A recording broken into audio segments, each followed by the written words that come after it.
Poradnik PvE, czyli kolejny film z serii, nie spodziewałem się, że kiedyś taki nagram. Ale zapotrzebowanie jest, tak że lecimy. Generalnie ten film podzielimy sobie na parę segmentów. Pierwszy to będzie segment solo, drugi to będzie segment duo trio i trzeci to będzie grupowy. Oczywiście trzeci daje najwięcej, ale wszystkie trzeba omówić. Jeszcze tylko szybko notka. Celowo nie będę mówił, ile fejmu się tam zdobywa na godzinę i tak dalej, tylko będziemy się raczej posługiwać typu dużo, mało, średnio, z tego względu, że każdy robi w innym tempie. W Albionie też jest RNG, więc możliwe, że nie wiem, przykładowo będziesz miał gorszy path na Avaroadach, będziesz miał gorsze moby, no wiadomo, jest milion różnych opcji. Dlatego po prostu zrobimy taki ogólny rating. No i dobra, pierwsza rzecz, która przychodzi do głowy, jeśli mówimy o solo PvE, no to są solówki. Solowe dungi, które oczywiście są niesamowicie nieopłacalne pod każdym aspektem. Z tego względu, że fejmu jest mało, silvera jest mało, wszystkiego jest mało i to raczej jest taki content typu hej, wprowadźmy cię do Albiona, zobacz mniej więcej jak się bije moby i pójdźmy dalej, nie? Co jest kompletnie spoko, aczkolwiek, no mówię, zrobisz parę dungów i lepiej to zmienić na jakiś inny content, nie? Także naturalnie możemy sobie przejść do ABI, które są też relatywnie bezpieczne, chyba że spotkasz 8-4 chłopa, który będzie cię chciał gromdzić. Ale przyznam, że sam ostatnio trochę grałem ABI, stricte pod PvE, wziąłem sobie builda, który ma po prostu szybko czyścić, czyli oczywiście, że są to spajkedy, czyli kolczaste rękawice. O tyle ta broń jest fajna, że ona po prostu one-shotuje całe kampy. Nie, zbierasz sobie tam moby na środek, klikasz E, W, Q i wszystkie moby nie żyją, jest fajnie. I szczerze mówiąc jestem pozytywnie zaskoczony. W sensie, fejma wiadomo nie jest jakoś mega dużo, jest po prostu przyjemnie, dropi ok. Aczkolwiek jeśli chodzi o silver, to dosyć mocno się zaskoczyłem. Z tego względu, że na szóstkowym abeju, no zarabiasz powiedziałbym raczej mało, na siódemkowym jest w miarę ok, ale na ósemkowym naprawdę ogromne ilości silvera potrafią dropnąć. Także jeśli chodzi o sam fame PvE jest ok, ale jeśli chodzi o silver jest naprawdę zadziwiająco dobrze. Myślałem, że będzie gorzej. I to rzeczywiście bym powiedział, że jest już tak 2, może i 3 levele nad solo dungami, z tego względu, że tam realnie możesz zarobić. Plus exp jest naprawdę spoko. Zresztą będziecie widzieć przybitki, ile średnio leci exp z moba. Także wszystko na bieżąco widzicie. Tylko niestety jest ten jeden downside, czyli 8-4 i 8-3 goście, przed którymi raczej nie uciekniesz, a szybko się ciebie pozbędą z tego dunga. No ale Albion działa niestety na tej zasadzie, że im większe ryzyko, tym większy profit, nie? Jeszcze tylko napomknę, jakby ktoś nie wiedział, do ABI trafia się w ten sposób, że musisz wejść do mista. W tym miście musisz poszukać portalu, który ci się pojawi na mapie. Ma 1/2 sloty zależnie od tego, czy grasz solo, czy duo mista. No i po prostu sobie tam wchodzisz, clearujesz moby i z kapliczek może ci dropnąć albo skrzynka, która jest raczej bardziej pożądana, albo buff, które też warto zbierać z tego względu, że zwiększają ci defensywy, plus tam dają ci jakieś buffy w postaci regenu HP, ewentualnie zwiększenia HP i zwiększenia twojego depsa od danego poziomu życia.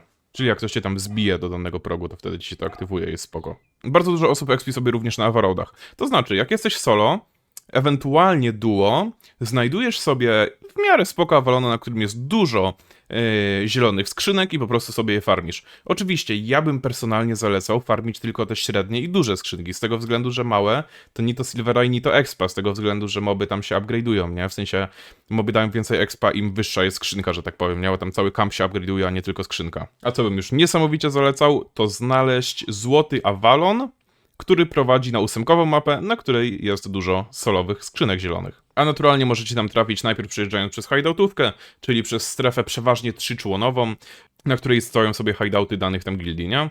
I jak znajdziesz taki złoty portal, to po pierwsze możesz bardzo dużo przeekspić, po drugie możesz bardzo dużo zarobić. Plus, jak już jeździsz po tych Avaroadach, możesz znaleźć bossy na offroadach, czyli nie na tej głównej drodze, tylko na tych pobocznych. I nierzadko możecie tam znaleźć bossika, który wam dropnie powyżej 100 000, nawet 200 000 expa, także również warto się nimi zainteresować.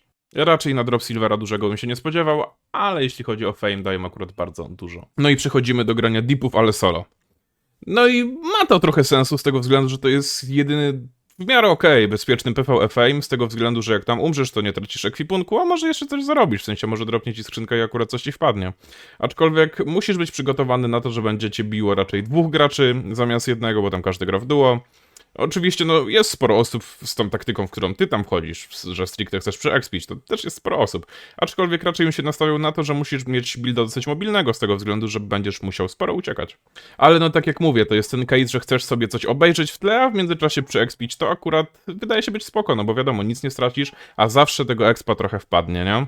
Ale tutaj bym się jakoś długo nie rozwodził, ponieważ te wartości i to expa i silvera są po prostu bardzo niskie, z tego względu, że ten content nie jest stosowany do grania solo. Ale honorable Honorable Mention, trzeba było o tym powiedzieć. A oczywiście dipy znajdują się w mieście, tak jak widzicie na ekranie, wam pokażę jak się tam dostać. I to w sumie tyle. A no i oczywiście dopowiem, że masz pierwszy, drugi i trzeci floor, aczkolwiek wątpię, że tam dojdziesz grając solo. I w mojej opinii najlepszy sposób, jeśli chodzi o serio expienie się solo, to jest po prostu open world, Black Zone. Wychodzisz sobie na open world, a jeśli jesteś mniej doświadczony, możesz kupić nawet CD za 100 000. I na czym się skupiasz? Skupiasz się na tym, że idziesz sobie farmić kampy, idziesz sobie farmić boss layery i po prostu samoistnie stojące bossy na open worldzie. One oferują bardzo dużo fejma, jak i same kampy oferują również bardzo dużo książek na expa. Przez to są dosyć przystępnym sposobem, jeśli chodzi o PvE, aczkolwiek no, wiadomo, tu jest dużo plusów, bo mówimy tutaj o bardzo, bardzo dużej wartości fejma. Jeśli sobie zbierz takiego bossa na open worldzie, on potrafi dropnąć nawet 300 000, aczkolwiek ryzyko jest takie, że jest to Black Zone i tak samo jak i kampy, tak samo jak i boss layery może nie, ale są generalnie snajpione. Bardzo dużo graczy będzie zainteresowanym, żeby cię po prostu na nim zabić. Także nie zachęcałbym do latania w jakichś drogich girach, raczej ubrać się taniej, robić troszeczkę wolniej, ale za to nie zaboli jak się wywalisz. A swoją drogą te boss layery, one potrafią dosyć dużo dropnąć. A i klasycznie, im wyższy tier, im większy quality, tym więcej expa jak i silvera zdobywasz, tylko wiadomo, rośnie również szansa na to, że zostaniesz zgankowany, także coś za coś. Znowu mówimy tutaj o szacowaniu ryzyka, nie? Tak swoją drogą, bo na początku o tym filmie nie mówiłem, ale w międzyczasie będziecie widzieć, ile mniej więcej expa na każdym kontencie wpada, bo będę wam po prostu naturalnie pokazywał te kontenty, nie? No i jest jeszcze jeden content, na który nie do końca wiem jak się wypowiedzieć, bo po prostu go nie gram, ale wiem, że bardzo dużo osób niesamowicie go poleca i są to frakcje. Z tego względu, że nabijasz punkty frakcyjne, grając solo, ale doczepiając się do jakiejś dużej grupy, i te punkty wymieniasz później na książki, wymieniasz na skrzynki, przez to ten fame finalnie jest bardzo duży, który otrzymujesz. Przynajmniej tak słyszę od bardzo dużej ilości graczy. Fajnie jakby ktoś w komentarzu się na ten temat wypowiedział, ile fame'a można zdobywać i tak dalej, bo często słyszałem, że to ponoć najlepszy sposób, aczkolwiek nie chcę wam niczego wkręcać, bo sam nie mam wiedzy na ten temat, nie? Ale myślę, że jak spróbujecie, pogracie sobie godzinkę, dwie, to sami zobaczycie, że po prostu prawdopodobnie warto. Już dyskusję na ten temat toczyliśmy przez około 2 godziny na streamie, na którego was też serdecznie zapraszam codziennie o 16:40. Także ponoć warto. No i teraz przechodzimy do Duo Trio, ale od razu mówię, że to często jest lekko naciągane, z tego względu, że jeśli chodzi o Duo Trio, spoko są przykładowo niebieskie skrzynki na Avaroadach. My często je robiliśmy w 3 osoby i rzeczywiście fejma było dużo, silvera również było dużo, także naprawdę się opłacało. Mówimy tutaj o paru milionach ewentualnych, jeśli chodzi o skrzynkę szóstkową, czy tam, no 8-kową to raczej ciężko, ale szóstkową, jak i paręnaście tysięcy fejma, a raczej parędziesiąt tysięcy fejma per moba. Także na ogół jest to opłacalny biznes, tylko tutaj pojawia się jeden problem z tego względu, że jest spora szansa na to, że zostaniecie zdajwowani. My akurat graliśmy kompem pół PvE, pół PvP, bo wiadomo, jesteśmy we trójkę, także musimy się jakoś obronić. I w sumie to wychodziło. Graliśmy Blood Moona, Naturkę plus Hammera. Co wychodziło naprawdę komfortowo i naprawdę skutecznie. Ale oczywiście, jeśli zaatakujecie ekipa 7-osobowa, która jest dive'em, kite'em czy czymkolwiek na Avaroadach, co jest nastawione na PvP, no to macie niemały problem. Nie chcę się powtarzać, ale to znowu jest ta kwestia minimalizowania i maksymalizowania ryzyka, nie? W Albionie im więcej ryzyka, tym więcej możesz zrobić przeważnie. Nigdy nie róbcie małych skrzynek. To znaczy, skrzynka może być mała, skrzynka może być średnia, skrzynka może być duża. Zawsze chcesz robić albo średnią, albo dużą. Z tego względu, że te małe skrzynki, one są po prostu bezwartościowe, no one dają bardzo mało expa i dają bardzo mało silvera, także po co? No w sumie trochę byś tracił czas, nie? Ewentualnie, żeby się nauczyć, przetestować sobie, to można zrobić 1-2, ale rzeczywiście później przejść na te średnie i duże. A jak to rozpoznać? No po prostu możesz wjechać w kampa i sprawdzić, nie? Co bardziej doświadczona ekipa, jak już przejdziesz kilka Avaroadów, zobaczysz, że różnią się setupy mobów, to znaczy, że moby wyglądają inaczej, jeśli wjeżdżasz na kampa, są bardziej ulepszone i tak dalej, jak i inne się pojawiają. Ale to jest kwestia kilku skrzynek, żebyś rozpoznał co i jak. Jest też taki content jak szczurowanie statików. On jest troszkę już bardziej nastawiony na PvE, PvP. Działa to na tej zasadzie, to mogliście też widzieć na tym kanale, bo regularnie to lataliśmy, że skipujecie wszystkie moby, lecicie stricte do bossa, zabijacie bossa, ewentualnie moby poboczne przy bossie, dostajecie z czerwonego bossa około 1 miliona fejma na waszą ekipę, tam 2-3 osobową, ale to już jest bardzo skomplikowany content, tu już polecam sobie obejrzeć osobny poradnik do tego filmu, na pewno znajdziecie na moim kanale. Ale taki honorable mention możemy zostawić, bo content rzeczywiście oferuje bardzo dużo silvera i bardzo dużo expa, ale jest niesamowicie trudny. No i dobra, przechodzimy do kontentu grupowego, czyli w końcu coś, co jest naprawdę konkretne i coś, co wygeneruje ci bardzo dużo fejma. Zaczniemy sobie delikatnie od grupowych dungeonów.